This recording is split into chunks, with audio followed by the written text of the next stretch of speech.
Hello everybody, this is Words of Sorrow, also known as Cars and Cameras, and today I have a pretty special episode of How to Play, as it is all about Anders, who I play a lot of. So I've actually got two games to analyze and break down for you this time. One is against Yap-Yap and another is against Forge. I just kind of wanted to show the different nuances to playing Anders and how to deal with different types of leaders. As playing against Yap-Yap, you're going to have to do things differently when compared to playing against Forge. So, this is a big map, Ashes, so I open with a Jackrabbit. Although I also open with it because I'm playing against a Yap-Yap. And that is because Yap-Yap has cannon fodder, which are free, and he can just spam that, send his initial cannon fodder to your mini bases and steal at least like 2 of them on this map. Some maps there aren't even 2 minis on your side to steal, but on this map I think it's particularly bad because he can just send cannon fodder right through the teleporter and start grabbing mini bases. So that's why I get my Jackrabbit out, because I need a fast moving unit to get eyes on mini bases and to see where his cannon fodder are coming from, so I can prepare and get the mini bases in time. Now this player wasn't particularly aggressive when it comes to mini base steals, so I do manage to get all of them. That's what you want, because if he gets even just one of them, you're going to be spending, well, I'd say wasting your time on your side of the map trying to clean that up, so that he doesn't get like a raid camp up and then surprise there are grunt riders at your base knocking down your pads. That would be disastrous, so you want to avoid that. I always like to put my barracks in the most forward mini base and my armory in the more secluded one, because my Spartan is going to be coming out of that armory, and that's about it. Meanwhile, I'm going to be building flamers out of that armory, and I want quicker reinforcements. So, my general go-to strategy with Anders is basically a mixture of Marines, flamethrowers, and also my Spartan, as a lot of leaders really struggle to kill a Spartan even early game. If they do get shrapnel mines if they're banished, or grenade throw when they're UNSC, it can present a threat, but you can always just sprinkle in more flamethrowers. So as for builds, I have mixed it up a little bit. I went Gen 4th. Because there are 3 mini bases on this map, and I want to be able to take them all rather early, so that Gen 4th does give me a bit more supply early on, so I can take them, and yet at the same time get Marines out to take hook control, or node control, whatever you want to call it. I see he's got cannon fodder coming over to my mini. It's way too late for that. I don't think this player was particularly experienced in the art of playing Yap-Yap, but it looks like he went double mine. A lot of the time a Yap-Yap player will go for the mine and then for methane wagons, but others will go double mine, and that can be really devastating because I think it's the fastest arming mine in the game, and it does a lot of damage, and it will give you the veteran cannon fodder, which I'm sure some people don't value, but cannon fodder is an integral part of Yap-Yap, as they act as pretty much meat shields to distract you from the actually important units. That's another thing you have to take into consideration when battling a Yap-Yap. You always want to target the units that actually cost him supply, or power for that matter. So I've taken 2 nodes. I see he's starting to mass up a lot of cannon fodder, so I'm just going to hold back a Marine to clean them up. It shouldn't take him that long. You really shouldn't neglect the cannon fodder, as they might not seem very threatening, but after a while just sitting there, they can actually take down a structure, or even two, if you really don't do anything about it. So I'm checking the expos with my Jackrabbit, and I see he has taken an expo. That is something that a Yap-Yap player will do quite often. They like to expand, sometimes as early as 2 minutes in. They're able to do that, especially if they distract you with a bunch of cannon fodder or take your mini bases. Now here you see how powerful that mine is. 1 second I had a whole army at his base, and the next it's completely gone. My Spartan's shields are down, he's red bar, and my reinforcements are still making their way across the map. So that's not a good situation to be put into. I know that he's going to try to counterattack, and that can be very game-ending. I do take solace in the fact that most of this army is cannon fodder, though. Don't be frightened by the giant mass of units that you see. You really have to target the heavy grunts, the grunt riders, the units of importance, rather than the cannon fodder. Although also keep in mind,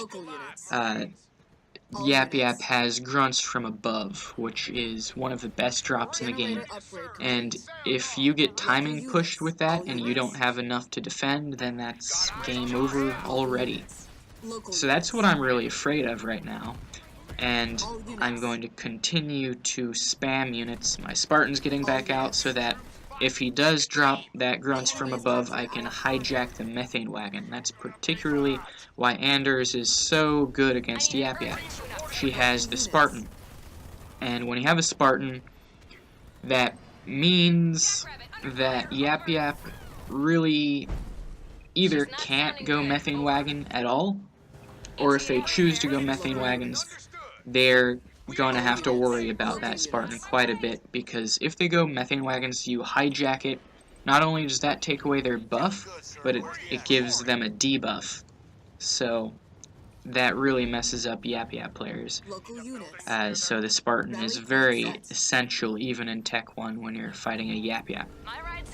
I see he's got a Grunt Rider coming over to my mini base, so once again I'm just going to stick a couple units on hold position there to try and at least distract these guys, keep my mini base alive for a little bit longer. And I'm going to push right back out, not waste any time to attack the Expo, because I know I can't let that stay up.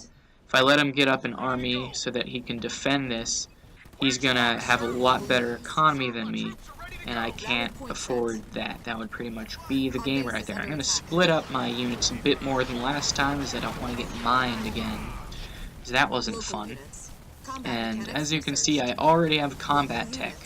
That's one of Anders' biggest strengths, the fact that she can get combat tech so quickly, and combat tech is so good. The moment you get into Tech 2, generally you want to queue combat tech, even before you start upgrading your pads. I'm going to queue up another barracks as I see that, while I have managed to distract him a little bit, I'm also obviously going to lose the mini base. I'm upgrading my Spartan, as that is also very cheap for Anders, and the Tech 2 Spartan is even harder for banished, Yap-Yap, really anyone to deal with. He's got the rocket launcher, and that does a very good amount of splash damage. I think that, I'm not sure which has the best DPS, Alice or Douglas, but I'm pretty satisfied with Douglas as an Anders main. Plus, I think Anders is an overall better leader than Isabel. Meanwhile, Cutter is stuck with the mediocre Jerome and his Spartan laser, although I do think that's getting buffed in this next patch. At least I've heard rumors of it. So, now that I'm in Tech 2, I'm going to be getting up Nightingales, and I'm going to be upgrading my infantry level, which is actually something that I'll sometimes do even in Tech 1, because once you have R&D 2, you can get that upgrade very quickly and very cheap, only 200 power. And speaking of R&D, what I typically do is I put 2 points into R&D with my first 2 leader points. And that's not something I think the majority of players do. A lot of players like to go R&D and then Lotus Mines, so that they can use the stun mine combo with the Spartan. But I don't really do that very often. I feel like getting mines that early doesn't have much of a purpose, because the stun mine combo works really well on massed up units, and if you're getting it as your second point, honestly, they're not going to have that big of a mass of units, and you'll probably just end up using the mines on a tiny group of units, and it will end up being a waste compared to what it could be. Although, even as my third point, I typically go arc defense. As you can see, I just used it to take out the grunt dome there, as I think it's a very good area denial leader power, and it basically means either your enemy runs or they fight you at a very big disadvantage, because they've got these sentinels just tanking damage and putting out damage at the same time. And now I've got my death ball going. I have the combat tech marines, the Nightingale, the dispersion nozzles flamer, the tech 2 Spartan with the veteran sea star, and I've also got my retriever. As for my fourth point, it was Sentinel Synergy. That's what gives the Retriever Sentinel its shield. You always want to get that if you're planning on using the Retriever, which you should most of the time, because it's pretty much the highlight of Anders and what makes her mid-game as good as it is, even if you overlook how quickly she can get combat tech marines. So, always get that, because a retriever without the shield is no retriever at all. Even with the nerfs to its shield, I don't think it matters all that much, because its purpose is not to tank damage. Its purpose is to snipe bases, to use its Y ability on armies, and basically just use hit-and-run tactics. They did not nerf its shield regeneration time, which is pretty much its biggest strength, coupled with the amount of DPS it does to buildings and its speed. So take advantage of each of those strengths. That is what makes Anders good. But aside from that, he tried to take this base back. I'm not going to let him. He's also trying to take nodes back. I'm not going to let him do that either. Never be lazy. When I say that, I mean never see that he's taking a node from you and not do anything about it. All you have to do is divert a single marine over to that node and you can take it back. And he doesn't get any power, and you don't lose any power. At this point, I've expoed on his side because I don't care anymore. The game's obviously over. I've got Sentinel Network as my next leader power. That's typically what I do. Screen's freaking out a little bit. I don't know why it does that. And he's got his Reavers on the run. He shade dropped and then left the shade drop, which is interesting. Typically, shade drop works exactly how arc defense works. It's an area denial. You don't want to be fighting with that shooting at you. So he drops at my base. I think that's the first time he used the drop all game. Tip for Yap-Yap, don't do that. Use it whenever you can. I'm not rebuilding, as I want population for my retriever. And I'm completely okay if he takes out a few units here, as here comes the retriever. Or as some affectionately call it, the Kraken. It kind of looks like the sort of thing that would be roaming the sea, I guess. But I believe it's a lot more deadly than anything living in the sea. But that's just my opinion. As you'll see, I don't even need my army. Oh, wow. That was unintentional. As you can see, The retriever can drop a base on its own in seconds. As I said, that is why Anders is good. You always, once that's on the field, want to use that for base sniping. So if you think you can fight an army head-to-head without the retriever, you can do that, and just send the retriever off to kill a base or something. Even if you think you can't fight, you can always just sit your army at your base and send the retriever out alone, as typically they won't have anything fast enough to chase you down. Also, if you use your Y ability and then the units you targeted die before it actually goes off, it just cancels like that. I don't know if it's just my luck, but a lot of the time it'll cancel even when there are units still there to target. But that is this game, and the next game, as I said, is going to be against Forge. Now, the idea against Forge is still relatively similar to against Yap-Yap. It's just you're not really going to have to prioritize taking minis as much because, you know, Forge doesn't get free units like Yap-Yap does, so he won't have as much supply to steal your minis early on like that, so you don't have to prioritize them quite as much, although you do always want to be on the lookout for mini-base steals. As for leader points, it's all basically copy-paste, get the same stuff in the same order against Forge as you do against Yap-Yap. And this was against, I'm not gonna pronounce that name, because I don't know if you can even call that a name, but I have seen him in parties with Hetchy and all the other high-level Mexican Halo Wars 2 crew, so I'm sure he's not bad. He didn't play terribly. It's just I think he slacked early on, not stealing minis. That's quite a big deal if you're going to be successful with Yap-Yap. But this next game is against someone who I know is good, and that is Largo Pancake, who is one of the top PC players. And I have to say, he's positive on me, I'm not going to lie, and this matchup, Anders versus Forge, has shifted quite a bit since the last patch. Last patch, Forge had quite the advantage over Anders, but that has pretty much completely flipped on its head for now.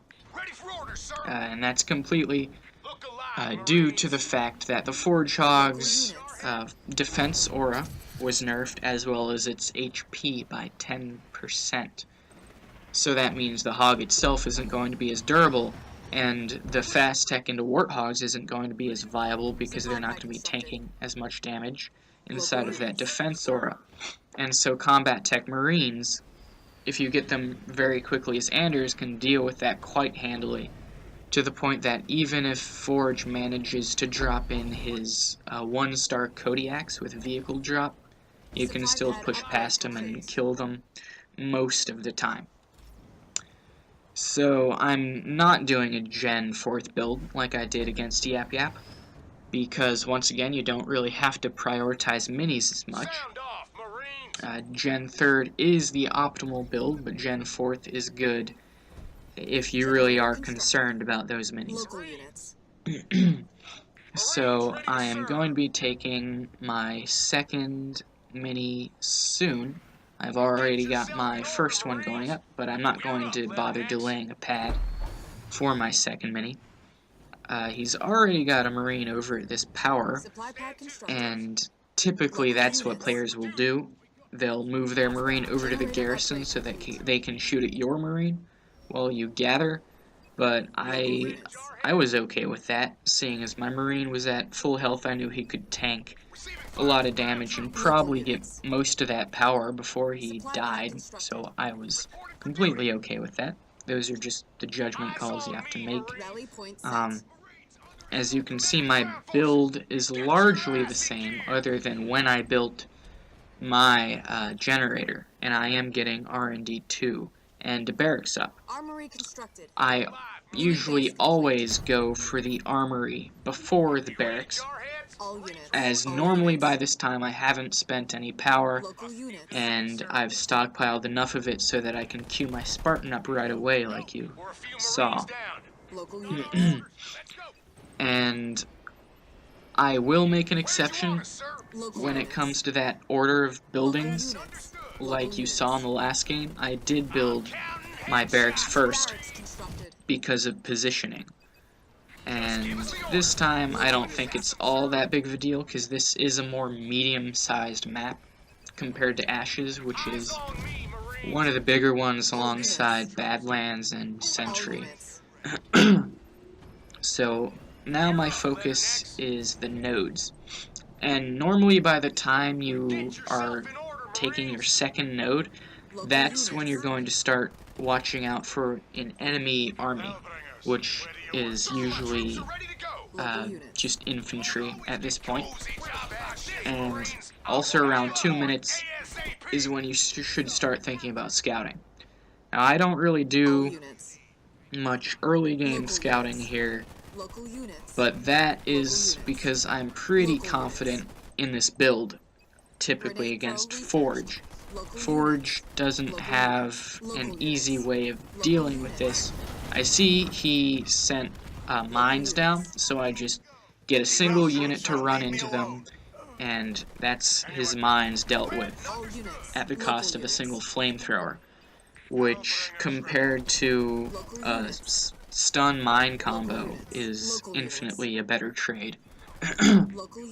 Anyway, since I have my Spartan here and grenade throw, even though he has more flamers than me, I managed to fight him off pretty well. He runs in all directions, which just ends up splitting his forces so that I can kill them easier. And around this time is when you want to start thinking about getting your second generator up. As in the last game you saw that after a while I did self-destruct one of my pads for another generator. And this time, unlike last game, I am getting infantry level 1 while I'm still on Tech 1. Because I see I have the advantage here, and I want to press that. So this engagement is going to keep going, and keep going rather badly for him. Whenever you start stockpiling supplies, typically when you want to get that second generator up, just wait until you have 400, then self-destruct a pad, make sure it's not an upgraded pad, of course, and then build the generator. And another tip I have, just a small tip, is that if you want to check if your enemy is on Tech 2, but you don't want to scout, all you have to do is go over to their base and click A on it, and it'll say 1 or 2, hopefully not 3, that would be disastrous, and that'll tell you their tech level. That's something that I don't think I knew for quite a while, like months upon months upon months of not knowing that, and it's a very helpful tip to have, because if he's on Tech 2 and I don't know it, basically I want to stop building flamethrowers and build more Marines, as Warthogs are going to be coming out, and Flamers will not do anything against Warthogs. Fortunately, he's not on Tech 2 here, as he did build snipers, and snipers are very power heavy. And while snipers can deal with heroes quite well, not when you throw away your army piece by piece and then just don't have a mass to deal with mine. But as I said, this is a very hard matchup for Forge, so I'm certainly not blaming the player. And at this point, it's game, as he has nothing to contest this army. He drops down mines again. I just send a single flamer in once again. I'm on Tech 2. I'm going to have combat tech soon. I'm going to have a level 2 Spartan soon. And even if he managed to hold this off, I could always get that retriever out, as I demonstrated last game.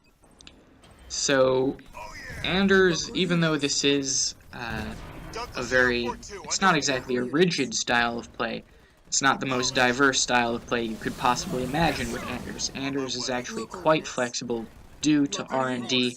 This is just my style. I'm not saying it's the most proficient ever. In fact, I've played many an Anders mirror with AS conviction, and I have never beaten him in an Anders mirror. Now that is not to say that his method of Anders is more effective when not in a mirror, but, I have no way of testing that, so I'm not sure. Either way, that's just how I play Anders, and that's how I win my games. I pretty much exclusively play Anders on my main, and as you can see there, I am champion 18. Actually, I didn't say it there, as that was a custom game. But in the last one, I am 1 point behind Nakamura on the leaderboard currently, fun fact. So, Naka, you filthy Forge main, you better start grinding. Anyway, I hope you got something out of that. I hope it was helpful, and I will see you in the next guide.